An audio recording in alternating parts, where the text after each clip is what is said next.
Bonjour à tous, dans cette vidéo nous allons voir comment utiliser les carrés parfaits de 1 à 144. Dans l'exemple, on nous dit dans chaque cas, le nombre est-il un carré parfait? Alors pour pouvoir dire si chacun de ces 5 nombres est un carré parfait ou non, nous allons commencer par faire un rappel. Alors on dit qu'un nombre entier est un carré parfait s'il est le carré d'un entier. Par exemple 49 est un carré parfait puisque 49 c'est 7 au carré, autrement dit 49 c'est un nombre entier 7 au carré. Ensuite on va rappeler que les premiers carrés parfaits sont les nombres suivants.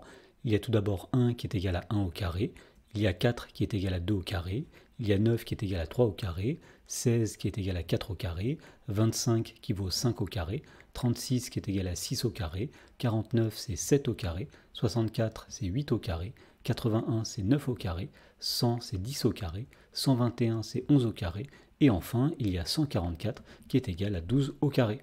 Dans la première question, on nous demande de dire si 81 est un carré parfait. Alors pour le savoir, on va regarder la liste des carrés parfaits qui sont ici, et nous voyons que 81 fait partie de cette liste. Donc ici, nous pouvons répondre oui à la question, c'est-à-dire que 81 est bien un carré parfait, et pour justifier, on va dire que c'est parce que 81 est le carré d'un entier, et en effet, 81 c'est 9 au carré. Dans la question B, on nous demande de dire si le nombre 54 est un carré parfait. Donc pour le savoir, on va regarder la liste des premiers carrés parfaits qui est ici. Donc ici nous avons 49, ici nous avons 64, 54 est situé entre les deux, il n'apparaît pas dans la liste des premiers carrés parfaits, donc on peut affirmer ici que 54 n'est pas un carré parfait, autrement dit la réponse à la question ici est non. Dans la question C, on nous demande de dire si le nombre 121 est un carré parfait.